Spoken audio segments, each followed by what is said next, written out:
The threshold between intention and sleep. Welcome, pause for a moment. Close your eyes if you wish and breathe slowly. Right now, in this very instant, your mind holds a peculiar power, the ability to plant seeds in the darkness before sleep arrives. But here lies the beautiful paradox. Your conscious mind can whisper intentions into the night, yet what blooms in your dreams often surprises you entirely. Have you ever wondered why the dream you carefully planned to have transforms into something completely different by morning? Why does your sleeping brain listen to your wishes sometimes, yet stubbornly refuses them at other times? This question sits at the intersection of science and mystery, where neurology meets the poetry of your inner world. Tonight, we explore something that touches every person who has ever closed their eyes, hoping to dream of something specific. The profound question of how much control you actually possess over the realm of dreams. Before we begin this journey, I invite you to subscribe to the Relaxing Science channel. Give this video a like and share with us your location and the current time where you are listening. Your participation helps us understand the global community of curious minds seeking to understand themselves. The truth is both empowering and humbling. You are not powerless in the face of your dreams, yet you are also not the absolute ruler of them. Your mind exists in a conversation between two forces: the intentional, logical part of you that exists during waking hours, and the creative, emotional, autonomous part that emerges when consciousness dims. These two aspects of your being do not always agree on what matters. They do not always align on what should be dreamed, yet they can learn to collaborate, to communicate across the threshold that separates waking from sleeping. Consider for a moment what happens in those final minutes before sleep claims you. Your body grows heavier, your breathing deepens, and your thoughts begin to drift like clouds across an infinite sky. In this liminal space, something remarkable occurs. The rational structures of your waking mind start to loosen their grip. The prefrontal cortex, that part of your brain responsible for logic and planning, begins to dim its activity like a theater light being slowly turned down. Meanwhile, other regions awaken. The limbic system, the emotional center, becomes increasingly active. Your brain is preparing to enter a different mode of operation entirely. This is the threshold where intention meets the unknown. This is where you can plant your seeds, where you can whisper your hopes and curiosities into the darkness, knowing full well that what grows from these seeds may not match your expectations. Some of your intentions will be honored. The brain will incorporate them, weave them into narratives, create scenarios that reflect what you consciously desired. Other intentions will be rejected, transformed, or ignored entirely, replaced by the brain's own agenda. The processing of emotions, the consolidation of memories, the mysterious work of the unconscious mind organizing itself. Throughout this exploration, we will investigate the science behind this phenomenon with the precision it deserves, yet we will also honor the mystery that surrounds it. We will examine what researchers have discovered about how dreams form, why they contain what they contain, and what techniques genuinely increase your ability to influence them.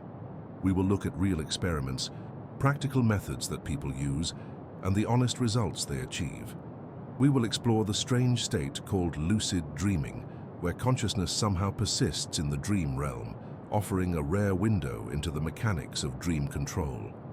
But beyond the science, we will also contemplate what this means for you as a person. What does it mean that you can influence your dreams, but not completely control them? What wisdom lies in learning to work with your dreaming mind rather than against it? How might dreams become not something you try to command, but something you learn to listen to collaborate with, to understand more deeply? The journey from intention to dream is not a straight line. It is a winding path through the architecture of your brain, through the landscape of your emotions, through the memories that shape who you are. Along this path, there are places where your conscious will hold sway, and places where deeper forces take over. There are moments where you can plant seeds with confidence, knowing they will grow into the dreams you hope for, and there are other moments where you must surrender to the mystery, accepting that your sleeping mind has its own wisdom, its own needs, its own way of processing the world. This is not a failure of your intention. This is not a limitation to mourn. Rather, it is an invitation to understand yourself more fully, to recognize that you are not a unified, singular consciousness, but a symphony of different processes, different drives, different ways of knowing. Your waking mind and your dreaming mind are partners in your existence, each with its own gifts, each with its own perspective. Learning to work with both, to honor what each can do, to understand where they agree and where they naturally diverge, this is the real power that awaits you. As we move forward through this exploration, we will build understanding layer by layer.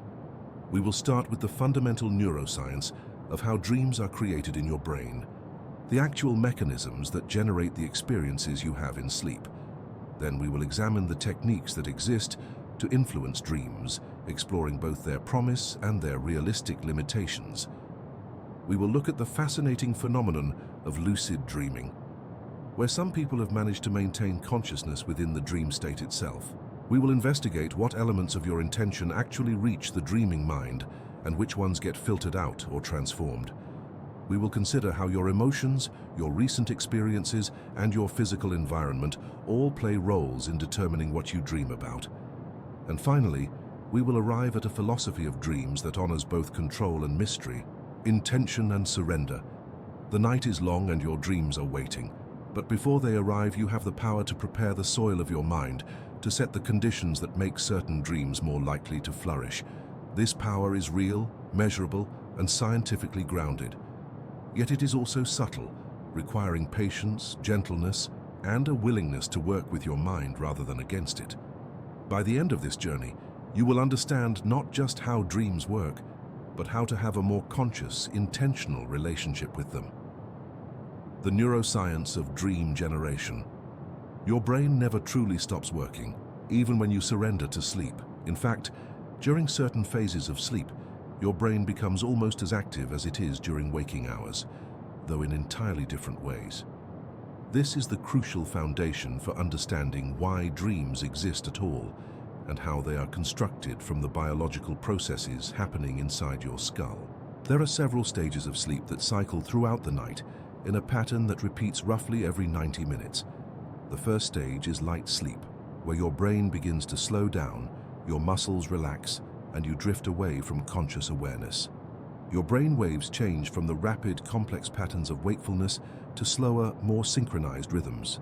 This is not yet the deep sleep where your body fully recovers, but rather a transitional state where you are beginning to withdraw from the external world. As sleep deepens, you enter what is called slow-wave sleep or deep sleep. During this phase, your brain waves slow even further, becoming large and synchronized. This is when your body does much of its physical repair and restoration. Your muscles relax completely, your heart rate slows, and your breathing becomes steady and deep.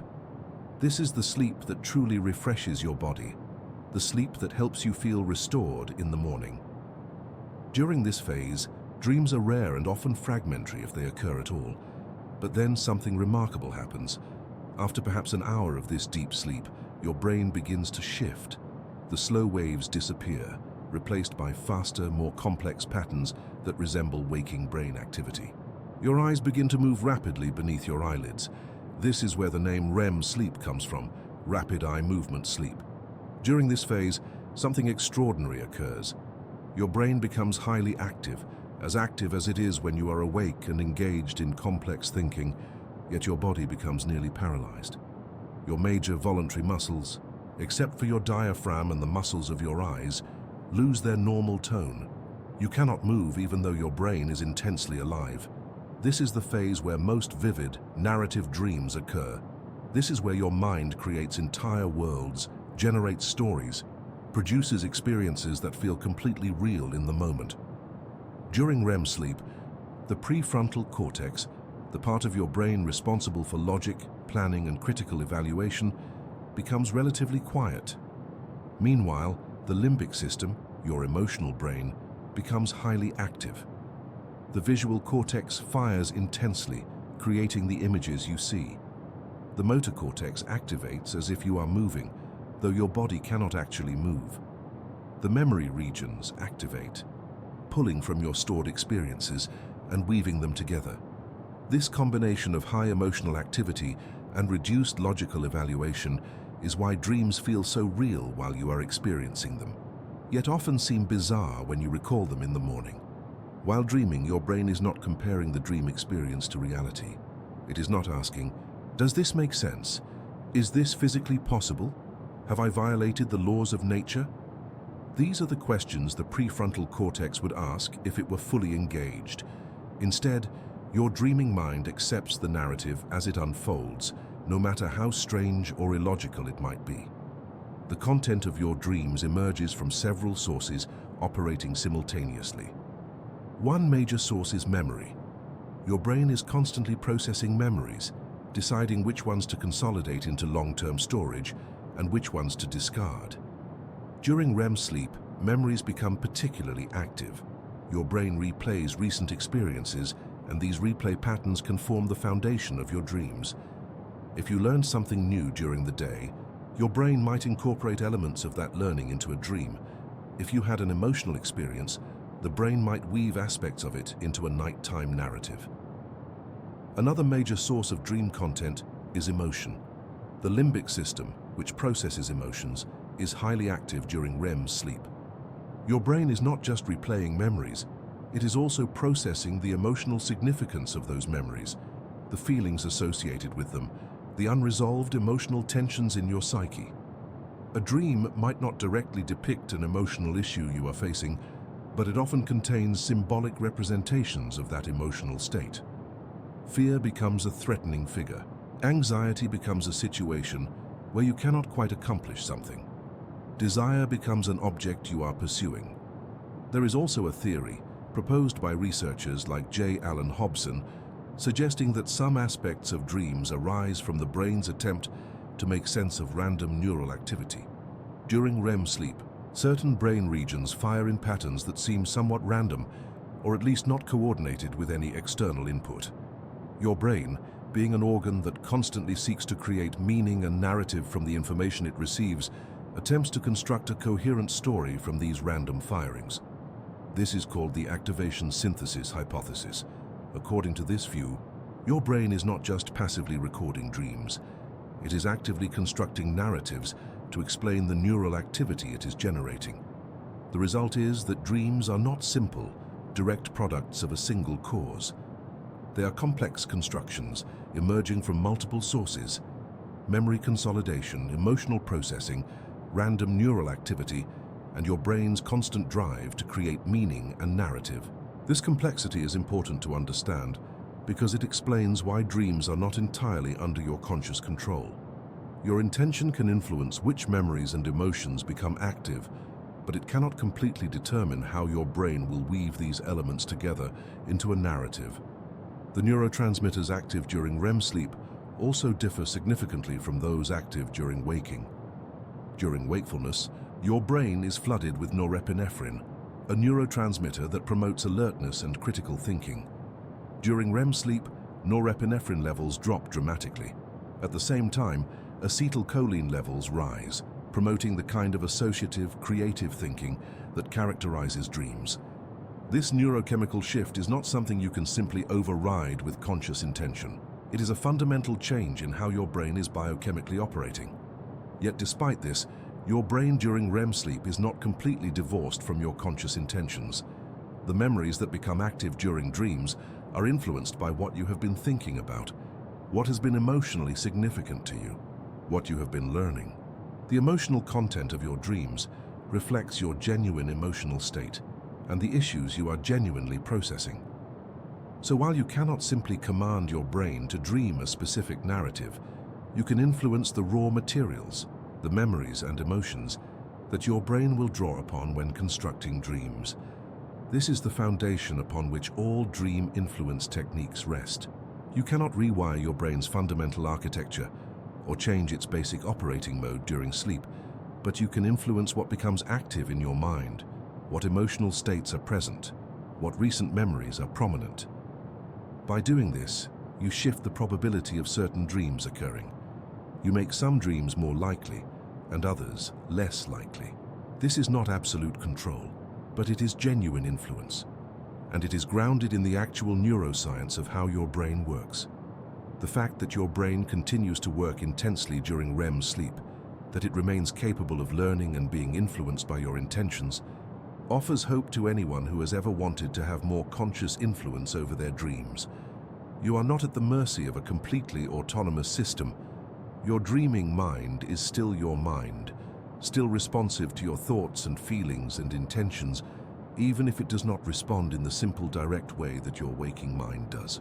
Understanding this neurological reality is the first step toward developing a more intentional relationship with your dreams. The power of pre-sleep intention. There exists a specific window of time, a narrow passage between full wakefulness and complete sleep, where your conscious intentions can most effectively communicate with the deeper processes of your brain. This window is not long, perhaps 10 to 20 minutes, sometimes less, but within it lies significant power. This is the moment when you can plant seeds that will grow in the garden of your dreams. The mechanism by which pre-sleep intention influences dreams is grounded in neuroscience, yet it operates through a pathway that feels almost magical in its subtlety. When you hold a clear intention in your mind as you approach sleep, you are doing more than simply thinking a thought. You are activating neural pathways associated with that intention. You are strengthening the connections between neurons that encode the idea you are focusing on. You are essentially rehearsing the intention at the neurological level, making it more salient, more accessible to your brain throughout the night. This process works through what is called priming. When you repeatedly think about something, or when you focus your attention on something with emotional engagement, you increase the likelihood that your brain will activate related memories and associations. Priming is not conscious or deliberate. It happens automatically. But you can use conscious intention to set the conditions for priming to occur. By thinking about a particular theme, a particular person, a particular scenario, you activate the neural networks associated with that content. These networks remain somewhat activated even as you fall asleep, making it more likely that your dreaming brain will incorporate elements related to that intention. The effectiveness of this process depends heavily on several factors. First, the intention must be clear and specific. A vague wish to have nice dreams is far less effective than a focused intention to dream about a specific scenario or to explore a particular question. The more concrete and detailed your intention, the more specific neural pathways you activate, and the more likely your dreaming brain is to incorporate elements related to that intention. Second, the intention must be emotionally engaging. Your brain prioritizes emotional content. If you set an intention that you genuinely care about, that carries emotional weight for you. Your brain will treat it as important information. The limbic system, which is so active during REM sleep, will recognize this emotional significance and be more likely to weave the intention into the dream narrative. In contrast, an intention that you do not really care about, something you think you should want to dream about but do not genuinely care about, is much less likely to influence your dreams. Third, the intention works best when you repeat it regularly.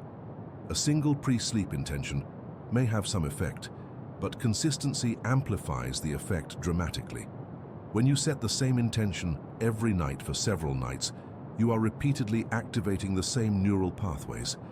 You are strengthening the connections, making the content more salient, more available to your brain. By the third or fourth night of repeating the same intention, your brain has had multiple opportunities to consolidate this information, to recognize it as something important to you. The timing of when you set your intention also matters. The most effective time is not hours before bed, when your intention might be displaced by other thoughts and experiences. Rather, it is during that final period before sleep, when you are already in bed, already beginning to relax, already partially withdrawn from the external world. At this moment, your conscious mind is beginning to quiet down, your prefrontal cortex is beginning to dim its activity, and you are becoming more accessible to the suggestion of your own intention. Consider what happens neurologically during this transition period. Your brain is not yet in REM sleep, not yet in the deep unconscious state where dreams will be generated. Rather, you are in a state of wakeful relaxation, sometimes called the hypnagogic state, the transition between wakefulness and sleep.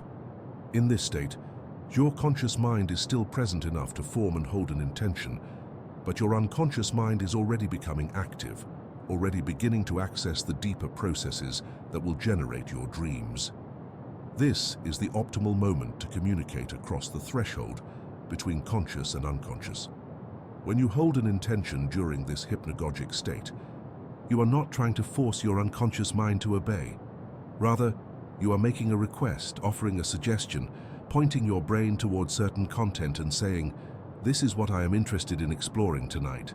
This is what I would like to understand better. This is what I would like to experience." Your brain listens to such requests, not because it is obligated to follow them, but because they represent genuine interest on your part, and your brain is wired to prioritize what genuinely matters to you. The power of this process has been confirmed by numerous research studies. When people set clear, emotionally engaged intentions before sleep, they do indeed experience more dreams related to those intentions. The effect is not universal. Not everyone experiences it, and not every intention is successfully incorporated into dreams. But the effect is real and measurable. It is stronger for some people than others, and it can be strengthened through practice and refinement of technique. One reason the effect is not absolute is that your brain has its own agenda during sleep. The brain during REM sleep is not simply waiting to incorporate your intentions into dreams. It is actively processing memories, consolidating learning, working through emotions, and maintaining various homeostatic functions. Your intention is one input among many that the brain is simultaneously processing. Sometimes your intention aligns with what your brain needs to process, and the dream becomes a beautiful marriage of your conscious intention and your brain's unconscious processing. Other times, your brain's own needs take priority and your intention is overridden or transformed. But this does not diminish the power of pre-sleep intention. It simply means that the relationship between intention and dream is not one of absolute control, but rather of influence and suggestion. It is a collaboration between your conscious self and your unconscious self, and like all collaborations, it works best when both parties are respected, when both perspectives are honored, when neither tries to completely dominate the other. The practice of setting pre-sleep intention is ancient in origin. Though it has been studied scientifically only in recent decades, many contemplative traditions have long recognized that the mind in the transition to sleep is particularly receptive to intention. Yogic traditions speak of using this transition to plant seeds of desired experiences. Indigenous cultures have used pre-sleep intention setting as part of deliberate dream cultivation. Modern research has validated what these traditions knew intuitively, that this threshold moment holds particular power. As you develop your own practice of pre-sleep intention, you will discover your own optimal methods, your own ways of engaging with this threshold moment. Some people find it helpful to visualize their intention, to create a mental image of what they want to experience in their dreams. Others find it more effective to use words, to repeat their intention like a gentle affirmation. Still others engage their emotions directly, allowing themselves to feel the emotional essence of what they are intending to experience. The specific technique matters less than the clarity, emotional engagement, and consistency with which you apply it. Dream incubation techniques. Throughout history and across cultures, people have developed specific techniques to deliberately cultivate certain kinds of dreams. These practices, collectively known as dream incubation, represent humanity's long recognition that dreams are not simply random products of sleep, but can be intentionally influenced and shaped. Modern research has examined these techniques, separating the elements that genuinely work from those that are more symbolic than effective. The oldest documented dream incubation technique comes from ancient Greece, where people would visit temples dedicated to Asclepius, the god of healing, with the intention of receiving healing dreams. They would perform rituals, make offerings, prepare their minds through specific practices, and then sleep within the temple precincts. Many reported receiving dreams that either healed them directly or provided guidance about how to heal themselves. Whether these healing effects came from the dreams themselves or from the psychological power of the ritual and expectation is a question modern science continues to explore. But the fact remains that people reported genuine benefits from these deliberately cultivated dreams. One of the most straightforward dream incubation techniques is visualization. This involves creating a clear mental image of what you want to dream about before sleep arrives. The more detailed and vivid your visualization, the more neural pathways you activate related to that content, and the more likely your dreaming brain is to incorporate elements of it. For example, if you want to dream about being in a particular place, you might spend several minutes before sleep visualizing that place in detail. What do you see? What colors are present? What textures, what sounds, what emotions do you feel being in this place? The more senses you engage in your visualization, the more comprehensive the neural activation, and the more likely your dream will incorporate these elements. The key to effective visualization is to engage it with genuine interest and emotional investment. If you are simply going through the motions, creating a mental image while remaining emotionally detached, the effect will be minimal. But if you can genuinely engage your imagination, if you can allow yourself to feel the experience of being in the place you are visualizing, even while lying in bed, you significantly increase the likelihood that your dream will incorporate this content. Another powerful technique involves affirmation or intention statements. This is slightly different from visualization in that it relies more on language and verbal repetition than on mental imagery.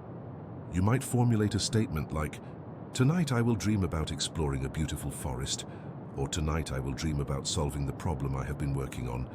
The statement should be in the present tense, as if you are already experiencing it, not as a future hope. You repeat this statement silently with genuine emotional engagement as you approach sleep. The repetition serves to activate the relevant neural pathways repeatedly, strengthening the signal you are sending to your brain. Some people find that combining visualization and affirmation is particularly effective.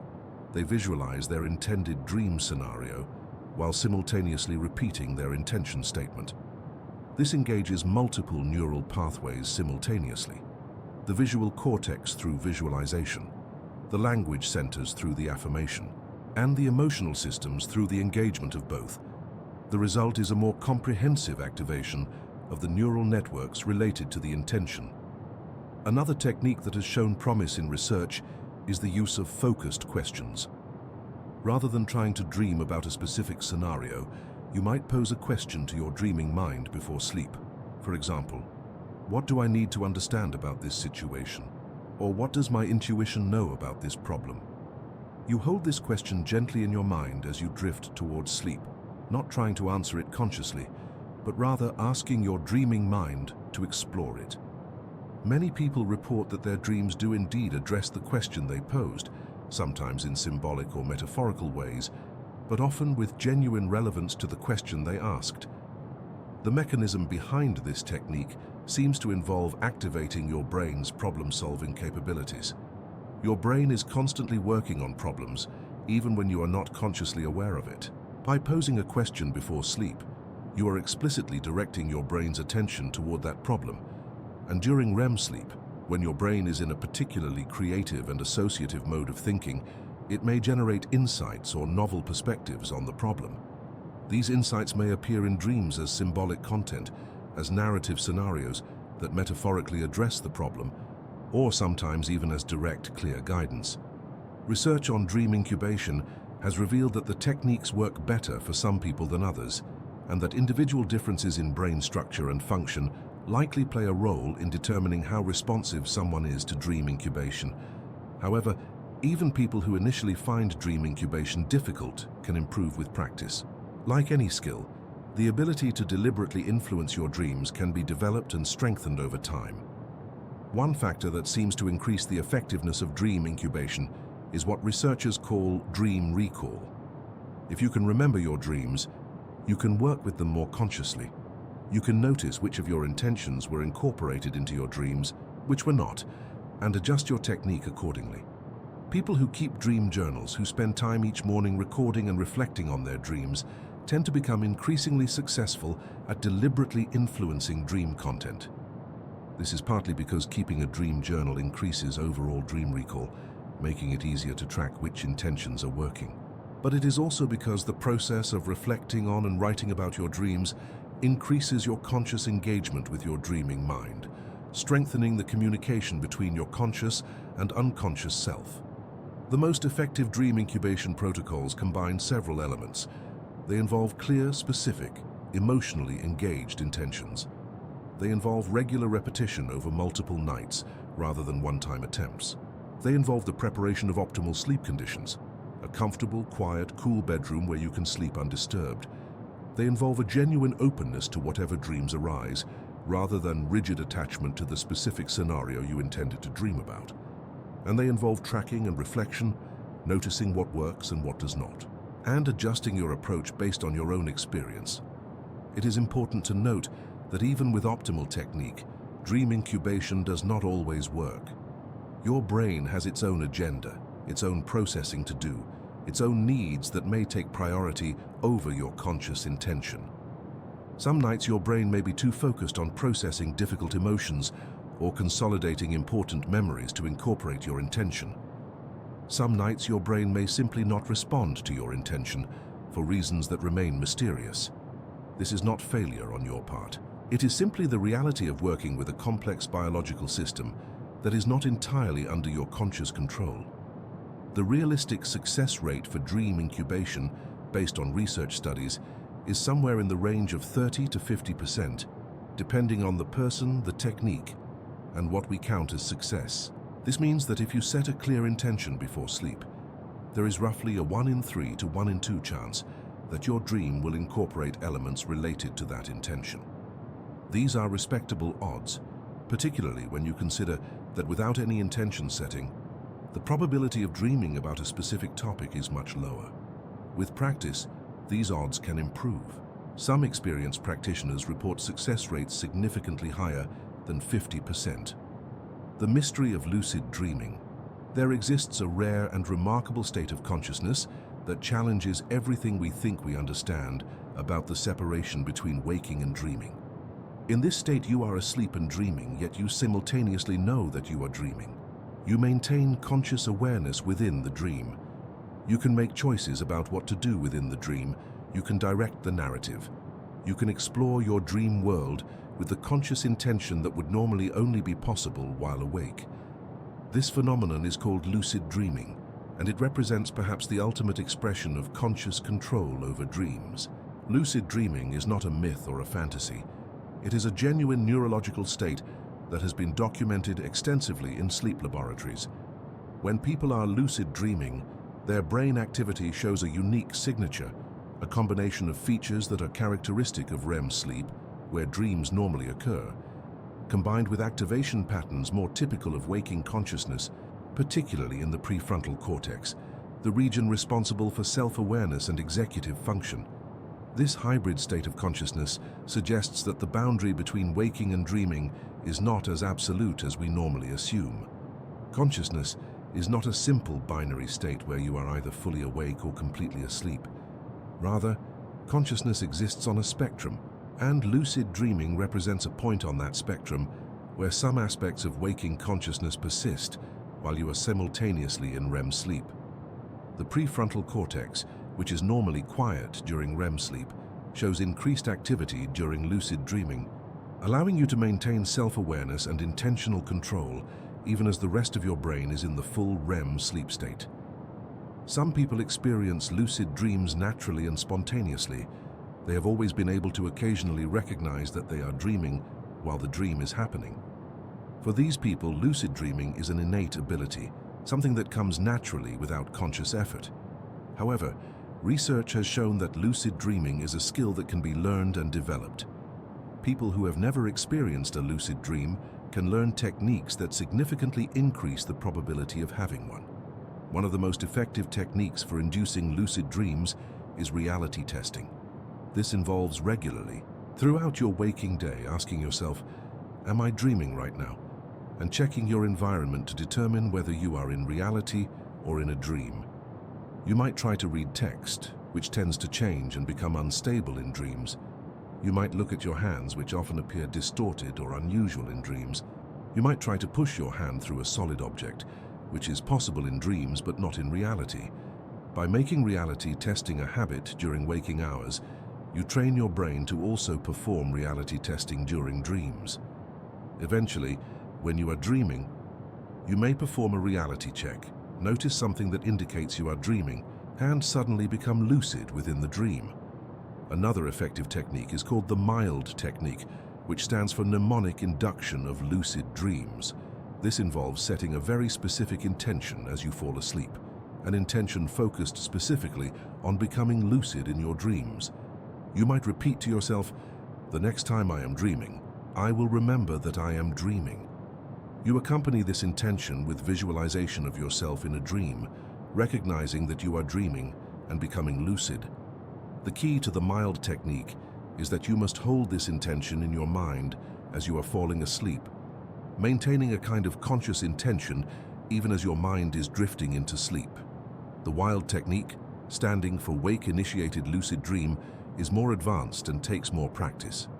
This technique involves maintaining continuous consciousness as you fall asleep. Rather than losing consciousness as sleep arrives, you remain conscious throughout the transition, maintaining awareness as your body falls asleep and as you enter the dream state. This is difficult because the normal process of falling asleep involves a loss of consciousness, and maintaining consciousness against this natural process requires significant mental discipline. However, people who master this technique can reliably enter lucid dreams. The benefits of lucid dreaming extend beyond the simple thrill of being able to control your dreams, though that is certainly one benefit. Lucid dreaming appears to have practical applications for various purposes. Some athletes have used lucid dreaming to mentally rehearse their sport, practicing difficult moves or strategies within the dream state.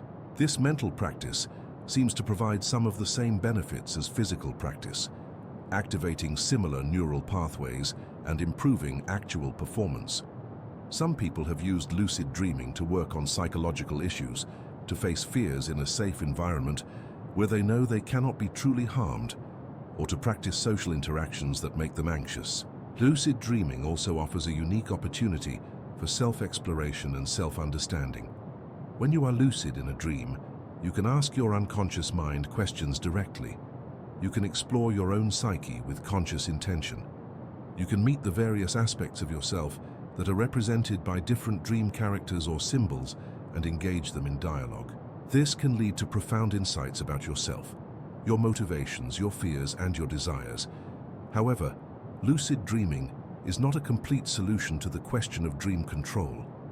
Even in lucid dreams, where you have conscious awareness and intentional control, there are limits to what you can control. You cannot simply decide that you want to fly and then fly, though many lucid dreamers report that flying is easier in lucid dreams than in regular dreams.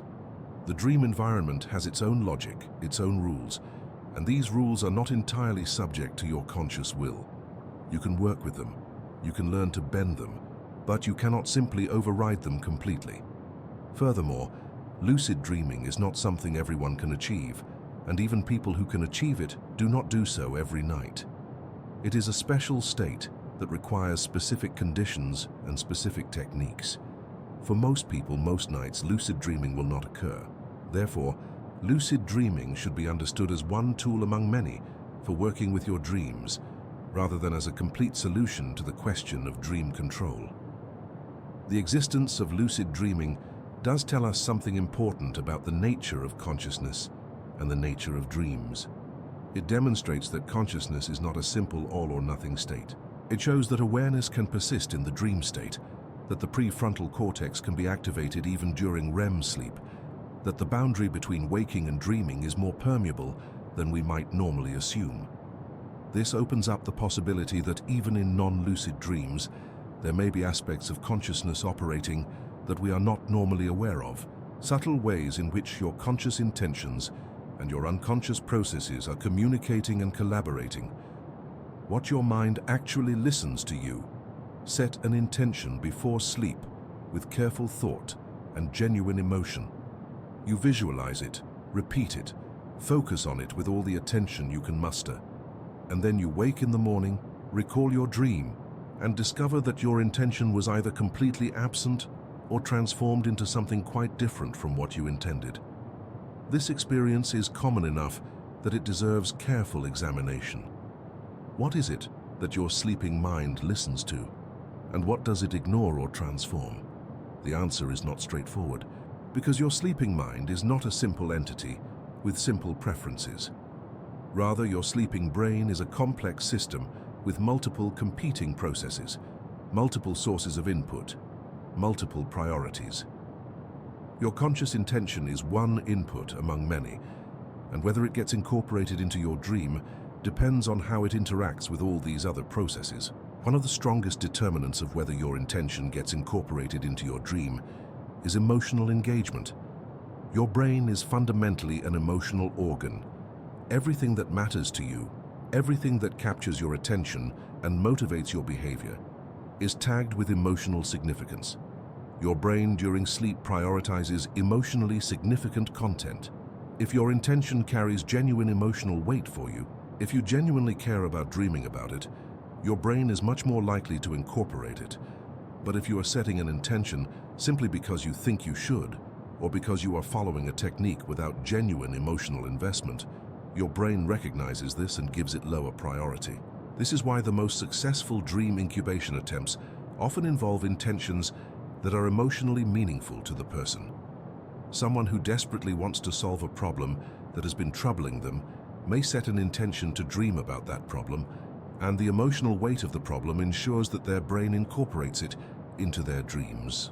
Someone who is fascinated by a particular place or person may set an intention to dream about them, and the genuine interest ensures that the dream incorporates elements related to the intention. In contrast, someone who sets a random intention just to test whether dream incubation works without any genuine emotional investment is much less likely to succeed. Another factor that influences whether your intention gets incorporated into your dream is how specific and concrete the intention is. A vague intention, like "have nice dreams," is far less likely to be incorporated than a specific intention like "dream about exploring a garden filled with blooming flowers." The more concrete and specific your intention, the more specific neural pathways you activate, and the more precisely your brain can incorporate elements related to your intention into the dream narrative. The timing of your intention also matters. An intention set hours before sleep, when you are busy with other activities, will have much less influence than an intention set in the final moments before sleep, when your mind is already beginning to quiet down and your brain is beginning to shift into sleep mode. The closer you are to actual sleep when you set your intention, the more directly it will influence the content of your dreams. Interestingly, your brain is also more likely to incorporate intentions that align with what your brain needs to process. If you set an intention to dream about something that happens to be related to an emotional issue you are working through, or a memory you are consolidating, or a problem your brain is actively trying to solve, your intention will be much more likely to be incorporated into your dream. It is as if your conscious intention and your unconscious processing find common ground, and the dream becomes a collaborative product of both. Conversely, if you set an intention that conflicts with what your brain needs to process, your brain may simply ignore your intention and do what it needs to do instead. For example, if you have experienced something emotionally disturbing during the day, your brain will prioritize processing that emotional experience during REM sleep. If you have set an intention to dream about something completely unrelated and pleasant, your brain may ignore your intention and instead generate dreams related to the disturbing experience, because that is what your brain needs to process. This is actually not a failure of your intention. Rather, it is your brain honoring its own wisdom, its own understanding of what you need. Your conscious mind might prefer to dream about pleasant things and avoid processing difficult emotions. But your brain knows that emotional processing is necessary for your psychological health, and it will prioritize that processing even if it means overriding your conscious intention. Your brain is also more likely to listen to intentions that you repeat consistently. A single intention, set once, may have minimal effect. But if you set the same intention every night for a week, your brain receives the message repeatedly, recognizes that this is something you genuinely care about, and gives it higher priority. This is why dream incubation techniques emphasize consistency and repetition. Interestingly, your brain also seems to listen more carefully to intentions that are phrased in a particular way. Research suggests that intentions phrased in a positive, present tense manner, "Tonight I will dream about," are more effective than intentions phrased as questions or in a negative manner. The positive, present tense phrasing seems to activate your brain's goal-seeking systems more effectively, making the brain more likely to work toward incorporating the intention into your dream. Your brain is also more likely to incorporate intentions that involve actions or experiences rather than abstract concepts. If you set an intention to dream about doing something, exploring a place, having a conversation, solving a problem, your brain is more likely to incorporate it than if you set an intention to dream about an abstract concept or a static image. This is because action and experience activate broader networks of neural pathways, making them easier for your brain to weave into the narrative structure of a dream. Personal relevance also plays a significant role. Your brain is more likely to incorporate intentions that are directly relevant to your own life, your own concerns, your own interests. If you set an intention to dream about something that has no connection to anything you care about, your brain will be less motivated to incorporate it. But if your intention is about something that matters to you, something connected to your goals or your relationships or your personal growth, your brain will give it higher priority. Understanding what your mind actually listens to can help you refine your dream incubation technique. Rather than setting random intentions, you can set intentions that are emotionally meaningful to you, that are specific and concrete, that are aligned with what your brain naturally needs to process. You can repeat your intentions consistently, phrase them in positive present tense language, and focus on actions and experiences rather than abstract concepts. By working with your brain's natural priorities and preferences rather than against them, you can significantly increase the likelihood that your intentions will be incorporated into your dreams. The role of memory and emotion in dream formation. Your dreams are not created in isolation from the rest of your life. Rather, they are deeply embedded in the context of your recent experiences, your emotional state, your memories, and the issues you are currently processing. To understand why your dreams contain what they contain, why they sometimes seem to ignore your conscious intentions, we must look at how memory and emotion shape the raw material from which dreams are constructed. Every experience you have during your waking hours leaves traces in your brain. These traces are not passive recordings, like a video recording that remains unchanged. Rather, they are dynamic, constantly being reorganized, reinterpreted, and integrated into your existing knowledge and emotional framework. When you sleep, particularly during REM sleep, your brain is actively working with these memory traces, consolidating them, integrating them, and processing them. This memory consolidation process during sleep is one of the fundamental functions of dreaming. Your brain uses the time of sleep to review recent experiences, to decide which ones are important enough to store in long-term memory, and to integrate them with your existing knowledge. The dream is not just a byproduct of this process, it is the subjective experience of this memory consolidation happening. When you remember your dream in the morning, you are remembering your brain's process of consolidating and integrating your recent experiences. Because of this, your dreams are heavily influenced by what has happened to you recently. If you have had a stressful day, your dreams are likely to incorporate elements related to that stress. If you have learned something new, your dreams may replay or remix elements of that learning. If you have had an emotionally significant experience, your dreams will almost certainly incorporate elements related to it. This is not random. It is your brain doing the work it needs to do. Emotion is particularly powerful in shaping dream content. Your brain is not neutral about your experiences. Some experiences matter to you emotionally, while others do not. The experiences that carry emotional weight are the ones your brain prioritizes for processing during sleep. If you have had a conflict with someone you care about, your dreams will likely incorporate elements related to that conflict and the emotions it generated. If you have experienced something that frightened you, your dreams may incorporate elements related to that fear. If you have been thinking about something you desire, your dreams may incorporate elements related to that desire. This emotional prioritization explains why your dreams sometimes seem to ignore your conscious intentions. You may have set an intention to dream about something pleasant and relaxing, but if you have been emotionally preoccupied with a problem or a conflict, your dreams will incorporate elements related to that emotional preoccupation instead. Your brain is not being disobedient. It is simply prioritizing what matters most to you emotionally. even if your conscious mind would prefer to focus on something else. The time course of memory consolidation also affects dream content. Recent experiences, particularly emotionally significant ones, are more likely to be incorporated into dreams than experiences from the distant past. This is why your dreams tend to be most influenced by what happened yesterday or in the past few days, rather than by events from months or years ago.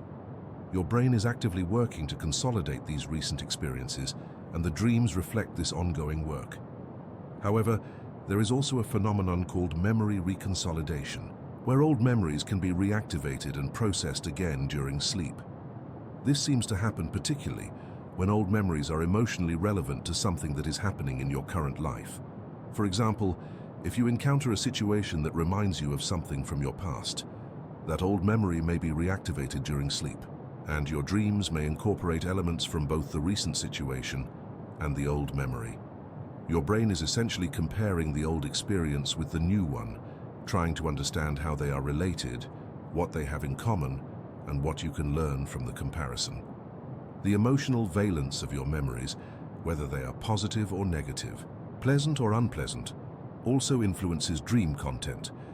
Memories with strong negative emotions, traumatic memories, or memories associated with anxiety are more likely to appear in dreams than memories with neutral or positive emotional content. This is thought to be an adaptive mechanism.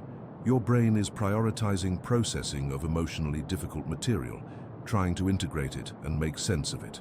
Traumatic or frightening experiences need more processing, more integration, more work to be fully consolidated and understood. Dreams are one of the mechanisms through which this processing occurs. This explains why people who have experienced trauma often have more frequent nightmares. It is not that their brain is being cruel or punishing them. Rather, their brain is trying to do the necessary work of processing and integrating the traumatic experience. The nightmares are a sign that the brain is actively working on healing, even if the subjective experience of the nightmares is unpleasant. The content of your dreams is also influenced by what psychologists call the encoding specificity principle. This principle states that memory is better when the conditions at retrieval match the conditions at encoding. During sleep, your brain is in a very different state than when you are awake. The neurochemistry is different, the activation patterns are different, the types of thinking you are doing are different. Because of this different state, your brain tends to activate memories and associations that might not be activated during waking. This is part of why dreams often seem strange or illogical. Your brain is making associations and connections that would not typically occur to you while awake. Understanding the role of memory and emotion in dream formation helps explain some of the apparent failures of dream incubation. When you set an intention to dream about something, you are essentially asking your brain to prioritize that content for processing during sleep. But if your brain has other emotional priorities, recent experiences that need consolidation, emotional issues that need processing, traumatic memories that need integration, your brain may give these emotional priorities higher priority than your conscious intention. This is not a failure of your intention-setting technique. It is your brain doing what it needs to do for your psychological health and well-being. It also suggests a wisdom in learning to work with your brain's natural priorities rather than against them. Rather than trying to force your brain to dream about something it is not emotionally invested in, you might consider setting intentions that are aligned with what your brain is naturally trying to process. If you have been dealing with a difficult emotion, you might set an intention to understand that emotion more deeply. If you have been learning something new, you might set an intention to integrate that learning. By aligning your conscious intentions with your brain's emotional priorities, you create a collaboration between conscious and unconscious that is far more powerful than trying to force your unconscious mind to comply with intentions that do not align with its natural processing needs. External factors that shape dream content. Your dreams do not emerge only from the interior landscape of your mind. They are also profoundly influenced by the external environment in which you sleep, the physical conditions of your body, and the rhythms of your circadian system. Understanding these external influences is crucial for anyone who wants to have more intentional influence over their dreams, because these factors, can either support or undermine your dream incubation efforts. The physical environment in which you sleep has a surprisingly powerful influence on what you dream about. The temperature of your bedroom, for example, is not just a matter of comfort. Your brain continues to monitor your body temperature during sleep, and if you are too hot or too cold, this awareness influences your dreams. If your bedroom is too warm, you may experience dreams with warm or intense imagery. Dreams of fire, of being in hot places, of intense emotions. If your bedroom is too cold, your dreams may incorporate elements of cold, of being in cold places, of emotional coldness. The optimal temperature for sleep and for peaceful dreams is generally in the range of 60 to 67 degrees Fahrenheit, though individual preferences vary. Sound in your environment also shapes your dreams. Your brain does not completely tune out external sounds during sleep. Rather, it continues to monitor the environment, and sounds can be incorporated into your dreams. If there is traffic noise outside your window, a ticking clock, or the sound of rain, these sounds may be woven into your dream narrative. You might dream about being in a place with similar sounds, or the sounds might influence the emotional tone of your dream.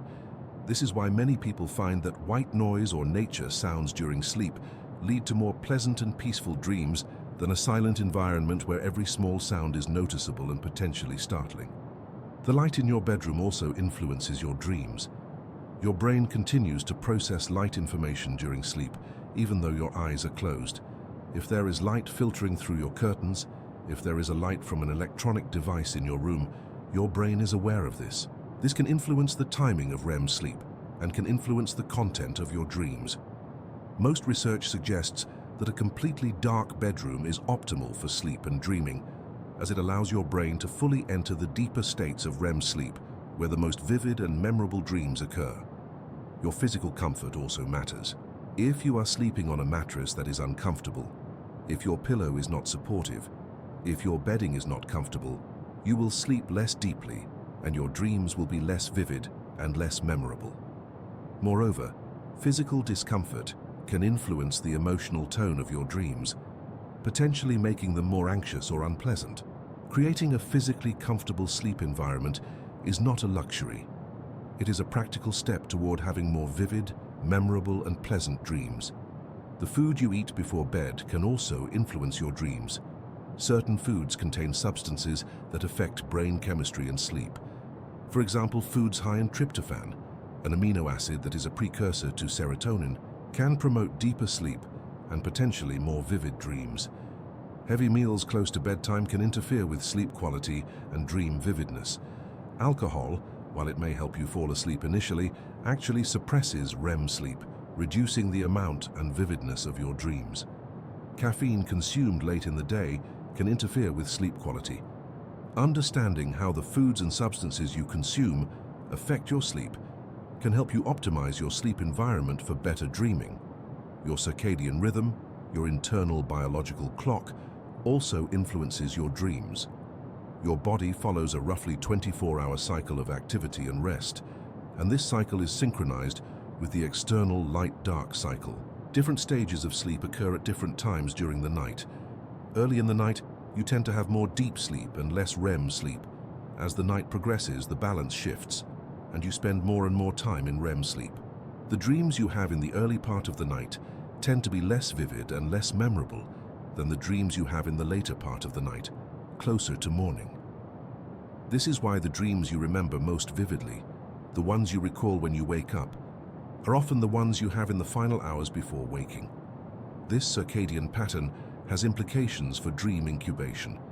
If you want to remember your dreams and work with them, you might consider setting your alarm to wake you during or immediately after a REM sleep period. Alternatively, you might allow yourself to wake naturally, as people tend to wake up at the end of a REM sleep period, which is why the dreams you have just before waking are often the most vivid and memorable. Your overall sleep quality also affects dream content and dream recall. When you are sleep deprived, when you are not getting enough total sleep, your brain prioritizes deep sleep over REM sleep. You get less REM sleep overall, and you may not remember your dreams as well. Conversely, when you are well rested, when you are getting adequate total sleep, you spend more time in REM sleep, and your dreams are more vivid and more memorable. This is why one of the best things you can do to enhance your ability to work with your dreams is to ensure that you are getting adequate sleep overall. Your sleep schedule also matters.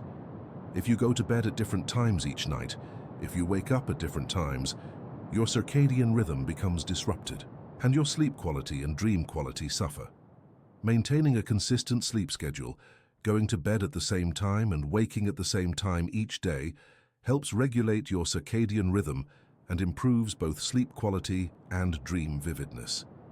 The position in which you sleep may also influence your dreams, though the evidence for this is less clear than for other environmental factors.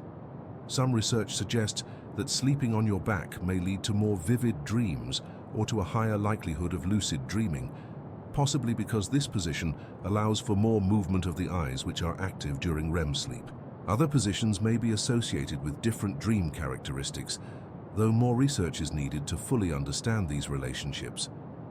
Understanding these external factors is important because it shows that dream content is not determined solely by your conscious intentions or by your internal psychological state.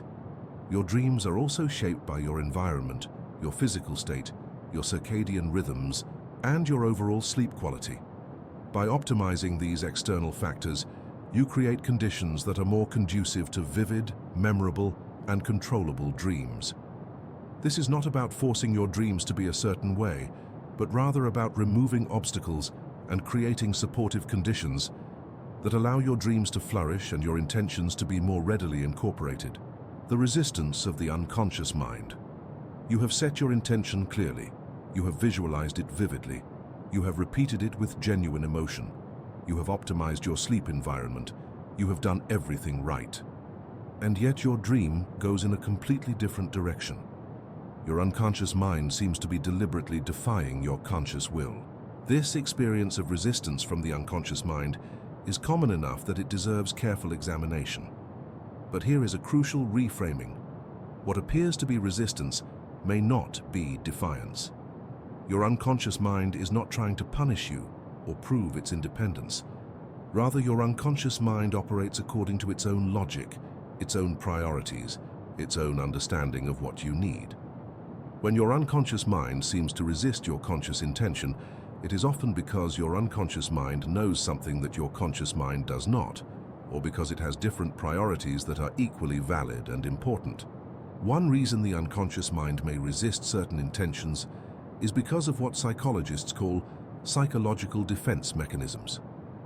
These are unconscious processes that protect you from anxiety, from trauma, from uncomfortable truths about yourself. If you set an intention to dream about something that touches on a psychological wound, something that your psyche is not ready to fully confront, your unconscious mind may protect you by avoiding that content in your dreams. This is not obstruction, it is protection. Your unconscious mind is saying, in effect, "You are not ready for this yet. Let me protect you." This protection function of the unconscious mind is actually adaptive and healthy. If your unconscious mind allowed you to fully confront all your psychological wounds at once, the experience would be overwhelming and potentially traumatic. Instead, your unconscious mind regulates the pace of your psychological processing, allowing you to confront difficult material at a pace you can tolerate. When your unconscious mind resists your intention to dream about something difficult, it is often because it is protecting your psychological integrity. Another reason the unconscious mind may resist certain intentions is because your unconscious mind has a different understanding of what you actually need than your conscious mind does. Your conscious mind might think that you need to focus on a particular problem, to work on a particular issue, to pursue a particular goal. But your unconscious mind, which has access to deeper information about your overall psychological state, your emotional needs, your developmental requirements, might know that you actually need to work on something different. Your unconscious mind might know that you need to process a different emotion, to address a different issue, to focus on a different aspect of your life. This is not your unconscious mind being stubborn or disobedient. It is your unconscious mind being wise, being attuned to your deeper needs in a way that your conscious mind is not. Your conscious mind is focused on what you think you should do, what you believe you need to do, what makes sense logically. Your unconscious mind is attuned to what you actually need for your psychological health and development. There is also the phenomenon of what psychologists call the shadow, the parts of yourself that you do not want to acknowledge, the aspects of your personality that you have repressed or denied. Your conscious mind might want to focus on certain positive qualities, certain achievements, certain aspects of your identity. But your unconscious mind, through your dreams, may insist on bringing attention to the shadow, to the parts of yourself that you have rejected or denied. Your unconscious mind is not being cruel when it does this. It is trying to help you become whole, to integrate all aspects of yourself, to develop greater self-awareness and self-acceptance. Another form of resistance from the unconscious mind comes from what might be called the autonomy of the unconscious. Your unconscious mind is not a servant of your conscious will. It is an autonomous system with its own goals, its own drives, its own agenda. Your unconscious mind is concerned with things like maintaining your psychological equilibrium, processing emotions, consolidating memories, working through developmental issues. When you set an intention that conflicts with the unconscious mind's own agenda, the unconscious mind may simply ignore your intention and do what it needs to do. This autonomy of the unconscious is actually essential for your well-being. If your conscious mind had absolute control over your unconscious processes, you would be in trouble. Your unconscious mind handles countless vital functions, regulating your heartbeat, processing emotions, consolidating memories, and it needs to be free to do these things without interference from your conscious mind. The resistance you sometimes encounter from your unconscious mind is actually a sign that your unconscious mind is functioning properly, that it is maintaining its own integrity and doing the work it needs to do. There is also the possibility that what appears to be resistance from the unconscious mind is actually a form of communication. Your unconscious mind may not directly incorporate your conscious intention, but it may incorporate something related to it, something that comments on it, something that questions it or explores it from a different angle. Your unconscious mind may be saying, "I hear what you want, but I have something different to show you, something you need to understand." This is not resistance so much as dialogue, a conversation between your conscious and unconscious mind about what you actually need. Understanding the resistance of the unconscious mind in this way allows you to shift your relationship with it. Rather than viewing your unconscious mind as an obstacle to overcome or an opponent to defeat, you can view it as a collaborator with its own wisdom, its own perspective, its own understanding of what you need. Rather than trying to force your unconscious mind to comply with your conscious intentions, you can develop a more respectful, more collaborative relationship with it. This does not mean giving up on dream incubation or on the attempt to influence your dreams. Rather, it means approaching dream incubation with a different attitude. Rather than demanding that your unconscious mind dream what you want to dream, you can make requests and then listen to what your unconscious mind actually produces. Rather than viewing it as a failure when your unconscious mind does not incorporate your intention, you can be curious about what your unconscious mind is showing you instead. What is it trying to communicate? What does it think you need to understand? What is it trying to protect you from or prepare you for? This shift in attitude, from control to collaboration, from demand to dialogue, often leads to more successful dream work in the long run. Your unconscious mind is more responsive to requests made with respect and genuine curiosity than to demands made with the expectation of absolute obedience. When you approach your dreams with curiosity about what your unconscious mind wants to show you, rather than with rigid expectations about what you want to dream, you often find that your unconscious mind becomes more cooperative, more communicative, and more willing to engage with your conscious intentions. Practical experiments and real results. The question of whether dream incubation actually works is not merely theoretical. It is a question that has been investigated empirically, through careful experiments, where researchers have tracked whether people who use dream incubation techniques actually do experience the intended dream content more often than people who do not use these techniques. The results of these experiments offer a realistic picture of what dream incubation can and cannot accomplish. One of the most frequently cited studies on dream incubation was conducted by researcher Paul Tholey in the 1980s. Tholey trained participants in dream incubation techniques, teaching them to set clear intentions before sleep, and to practice reality testing to increase the likelihood of lucid dreaming. Over the course of the study, participants who engaged in these practices showed a significant increase in lucid dreams compared to a control group that did not practice the techniques. More importantly, the participants who became skilled at lucid dreaming reported that they could then deliberately choose what to do within their lucid dreams, effectively demonstrating a high degree of conscious control over dream content. However, Tholey's study also revealed important limitations. Not all participants were able to develop lucid dreaming skills, even with training. Some people seem to have a natural ability to become lucid in dreams, while others struggled despite dedicated practice. This suggests that there are individual differences in people's capacity to deliberately influence their dreams, and that not everyone will achieve the same level of success with dream incubation techniques. Another important study was conducted by researcher Stephen LaBerge at Stanford University, who used objective measures to verify that lucid dreaming was actually occurring. In his laboratory, LaBerge had lucid dreamers signal that they were lucid by moving their eyes in a predetermined pattern. Because the eyes can move during REM sleep, even though the body is otherwise paralyzed, these eye movements could be detected and recorded, providing objective evidence that the person was indeed lucid during REM sleep. LaBerge's work confirmed that lucid dreaming is a real phenomenon that can be reliably induced and studied. Research on non-lucid dream incubation has also been conducted.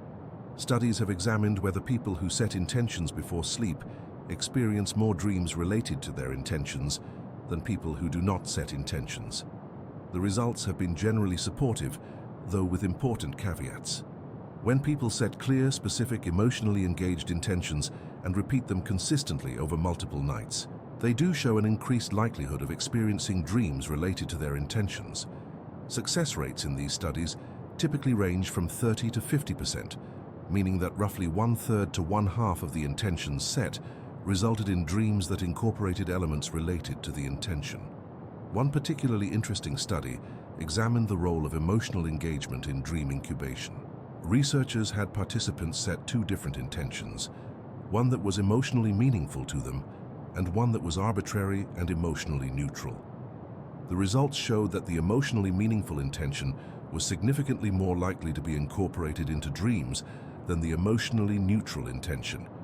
This provides empirical support for the theoretical understanding that emotional engagement is crucial for successful dream incubation. Case studies and personal experiments also provide valuable insights into the real-world results of dream incubation. Many people who have practiced dream incubation over extended periods report that they become increasingly successful at it. They develop an intuitive sense of what works for them, what kind of intentions are most likely to be incorporated, what time of night is optimal for setting intentions, and how to refine their technique based on their own results.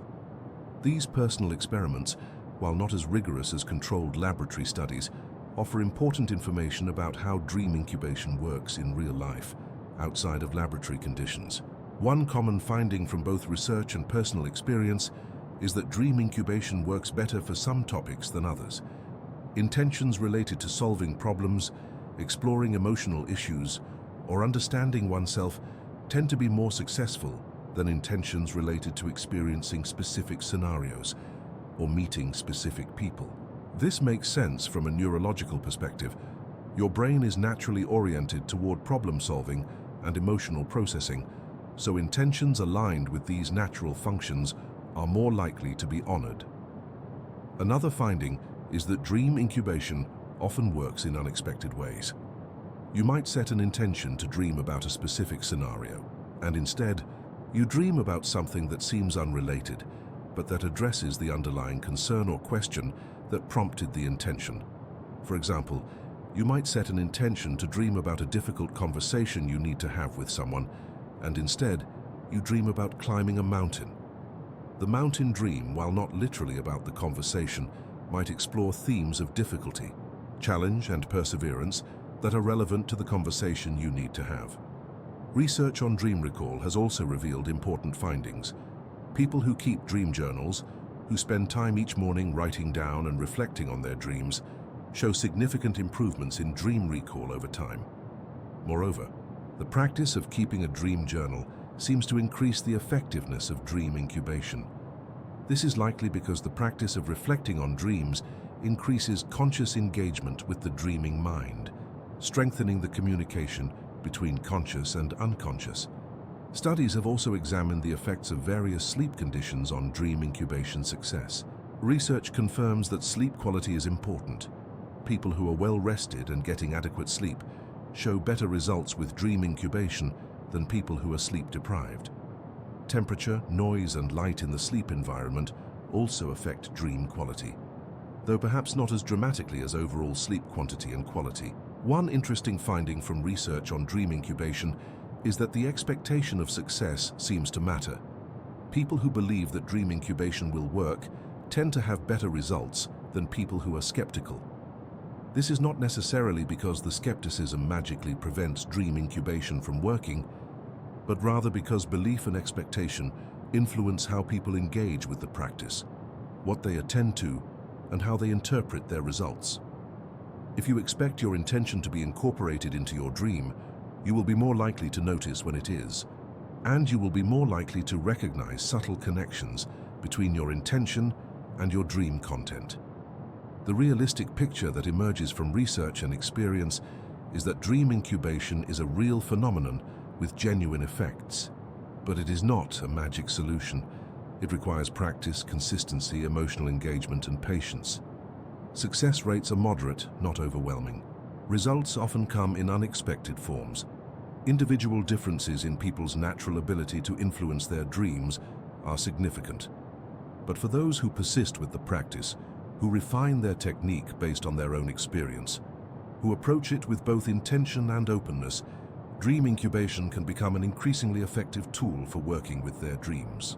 The philosophy of surrender and acceptance. We have explored the mechanisms of dream control, the techniques that work, the limitations you will encounter. We have examined the science of how dreams are generated and how conscious intention can influence them. But there is another dimension to the question of dream control, a philosophical dimension that goes beyond technique and enters the realm of attitude, perspective, and understanding. The deepest limitation on your ability to control your dreams is not neurological or technical. Rather, it is philosophical. It is the fundamental truth that you are not a unified, singular consciousness that can simply impose its will on all aspects of yourself. You are a complex system, with multiple aspects, multiple processes, multiple ways of knowing. Your conscious mind and your unconscious mind are not the same thing. They do not always agree. They do not always want the same things. And this is not a problem to be solved, it is a reality to be acknowledged and worked with. The attempt to have complete control over your dreams is, in a way, an attempt to deny this fundamental multiplicity of self. It is an attempt to say, I am my conscious mind, and everything else should obey my conscious mind's will. But this is not true. You are not only your conscious mind, you are also your unconscious mind, your emotions, your body, your deepest drives and motivations. All of these aspects of yourself have validity. All of them have something to contribute. This is where the philosophy of surrender comes in. Surrender does not mean giving up, does not mean ceasing to set intentions or ceasing to work with your dreams. Rather, surrender means acknowledging the limits of your conscious control and accepting that there are aspects of yourself that have their own wisdom, their own agenda, their own way of operating. Surrender means respecting these aspects of yourself rather than trying to dominate them. When you approach your dreams with this attitude of surrender, something shifts. You stop viewing your unconscious mind as an opponent to be defeated or a servant to be commanded. Instead, you begin to view it as a collaborator, a partner, a source of wisdom. You begin to ask questions rather than make demands. What do you want to show me? What do I need to understand? What are you processing? What do you need from me? This shift in attitude often leads to more profound and meaningful dreams.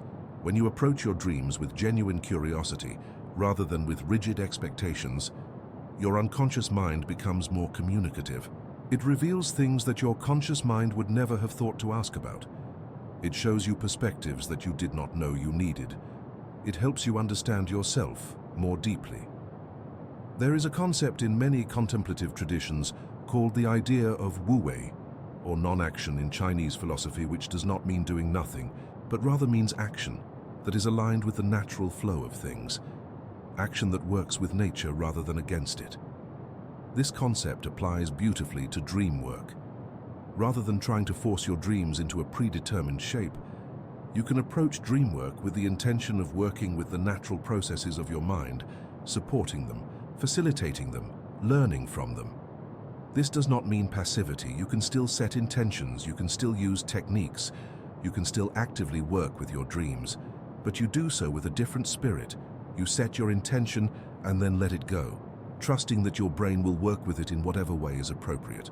You do not cling to the expectation that your intention will be incorporated in exactly the way you imagined. You remain open to whatever your dream actually shows you. In fact, this attitude of surrender often leads to more successful dream incubation than the attitude of rigid control. This is because your unconscious mind responds better to respectful requests than to demanding commands. When you approach your dream work with humility, acknowledging that your unconscious mind may know things that your conscious mind does not, acknowledging that your unconscious mind has its own wisdom and its own agenda, your unconscious mind becomes more willing to work with you. It becomes more communicative. It becomes more responsive to your genuine requests. There is also a deeper wisdom in accepting that you cannot completely control your dreams. This acceptance frees you from the burden of trying to be in complete control of every aspect of yourself. It allows you to relax, to trust, to let go of the constant effort of maintaining control. And paradoxically, this relaxation and trust often leads to better sleep, more vivid dreams, and more successful dream work than the constant effort of trying to maintain control. The philosophy of surrender also invites you to consider what you can actually control and what you cannot. You cannot control what your brain generates during REM sleep. You cannot control your unconscious processes. You cannot control the fundamental architecture of your mind, but you can control your intentions. You can control your attention. You can control how you prepare yourself before sleep. You can control how you engage with your dreams after waking. You can control your attitude toward your dreams, whether you approach them with curiosity or with judgment, with openness or with rigidity. By focusing on what you can actually control and releasing attachment to controlling what you cannot control, you free yourself to work more effectively with your dreams. You become more skillful. You become more attuned.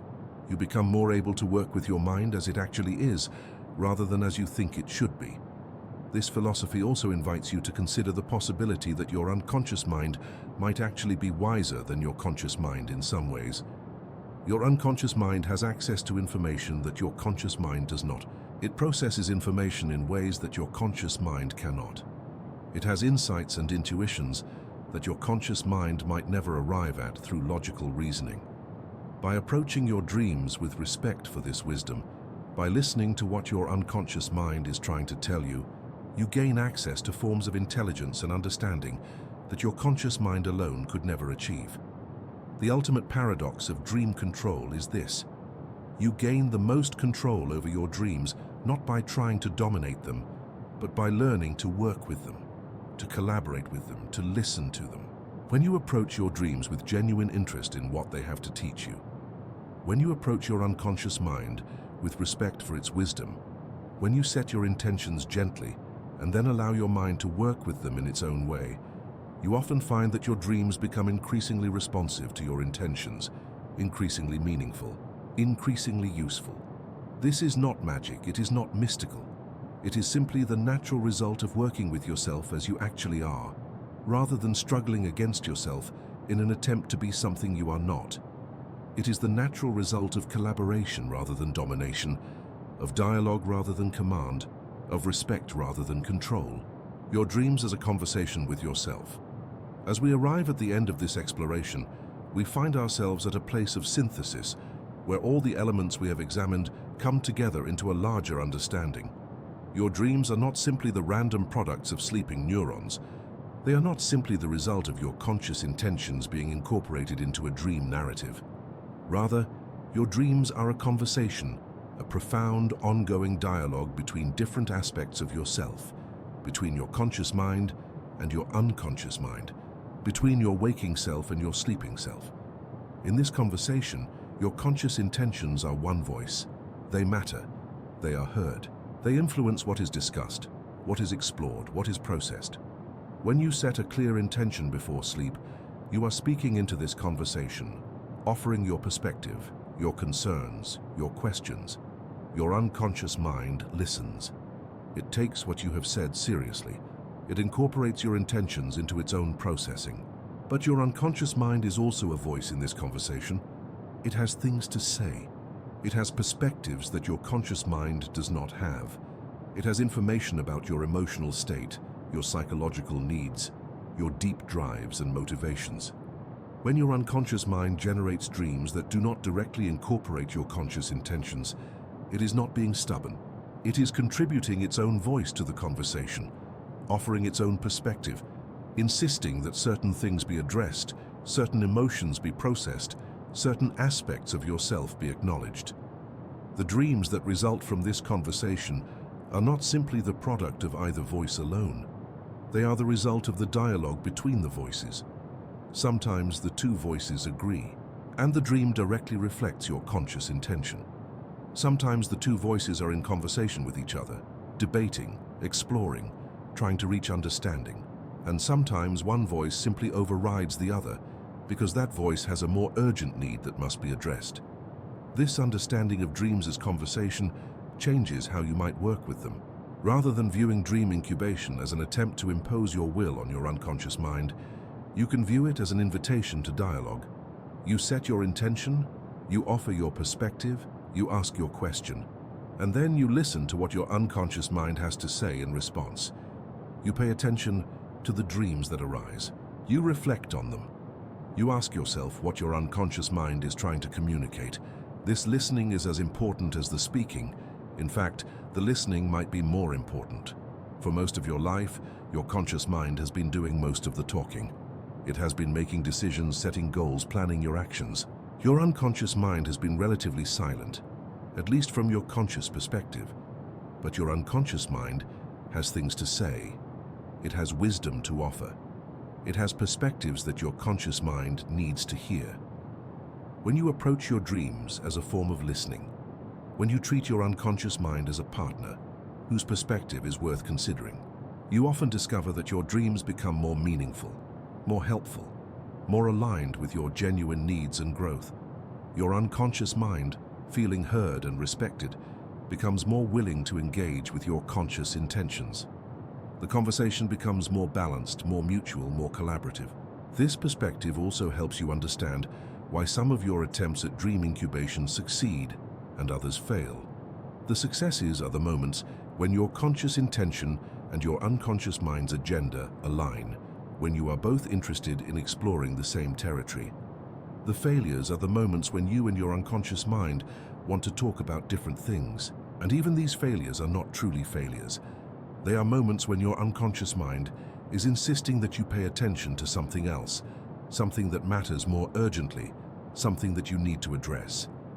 As you continue to work with your dreams, as you continue this conversation with your unconscious mind, you will develop an increasingly sophisticated understanding of how your own mind works. You will learn what your unconscious mind tends to prioritize. You will learn what kinds of intentions your unconscious mind is most responsive to.